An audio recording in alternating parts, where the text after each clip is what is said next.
warahmatullahi wabarakatuh. Selamat sore dan salam sejahtera bagi kita sekalian, teman-teman jurnalis yang saya hormati. Pada hari ini, hari Rabu, tanggal 3 Juli tahun 2024, sebagaimana yang sama-sama teman-teman jurnalis ketahui bahwa DKPP telah membacakan putusan perkara di mana saya jadi teradu. Dan sebagaimana diketahui, substansi dari putusan tersebut teman-teman sudah mengikuti semua. Pada kesempatan ini saya ingin menyampaikan dan mengucapkan Alhamdulillah, dan saya mengucapkan terima kasih kepada DKPP yang telah membebaskan saya dari tugas-tugas berat sebagai anggota KPU yang menyelenggarakan pemilu.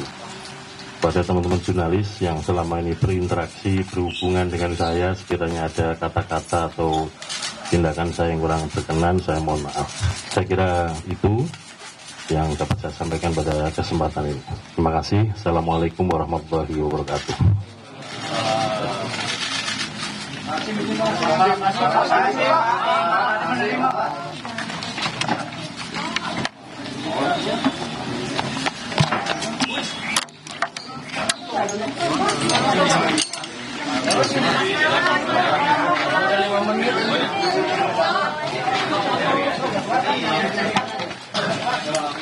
Saudara, yang barusan Anda simak adalah pernyataan resmi dari Ketua KPU Hasyim Asyari usai DKPP menjatuhkan sanksi pemecatan terhadap dirinya, Ketua KPU Hasyim Asyari, terkait dengan laporan etik tindakan asusila. Di Breaking News Kompas TV masih bergabung bersama kami ada juru bicara KSP Ali Muhtar Ngabalin. Bang Ngabalin. Ya, halo. Bang Ngabalin, tadi sudah ada tanggapan langsung dari Ketua KPU Hasyim Asyari soal putusan DKPP ini. Nah, kalau Istana bagaimana melihat dari putusan DKPP ini? Apakah sudah ada respon pemerintah?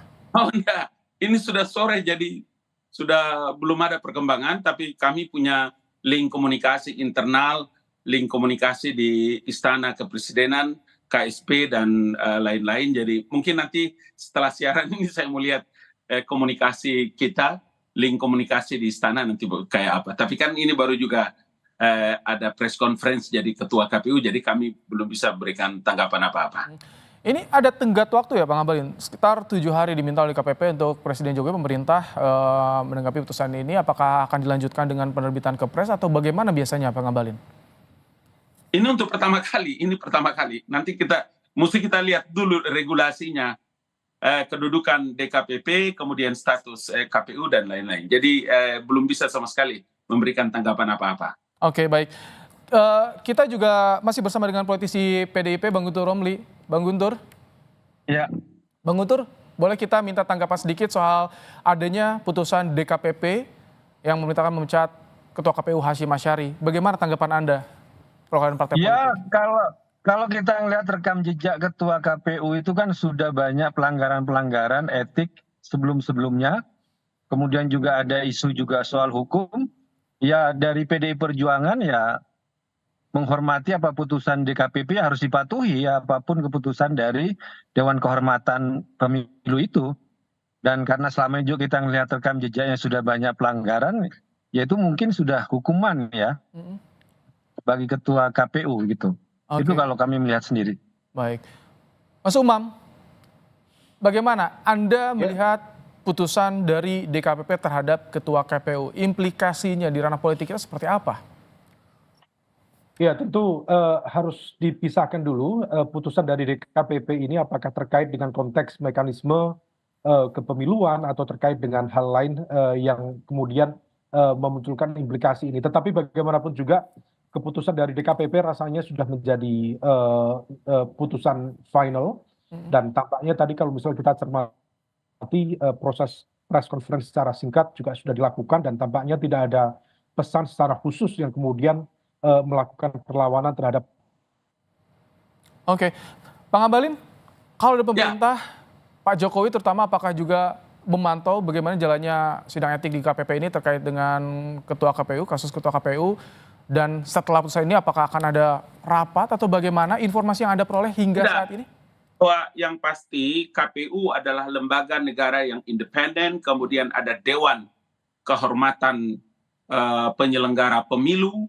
Dua hal yang saya kira memang harus akan kita lihat ya, karena prosesnya ini juga tidak mungkin bisa dia akan berjalan secara independen, dan karena itulah maka keputusan ini pun juga tidak bisa ada orang bisa mengintervensi bahwa DKPP telah mengambil keputusan seperti ini. Regulasinya ada yang mengatur terkait dengan itu. Dalam persidangan pun juga ada yang bisa mengajukan banding dan lain-lain sebagainya. Karena itu saya katakan bahwa untuk kasus ini mungkin kami belum bisa memberikan komentar apapun. Baik. Karena keputusan dan apa yang diambil DKPP juga baru kan. Kita juga baru dengar apa yang disampaikan oleh Mas Hasim, Ketua KPU.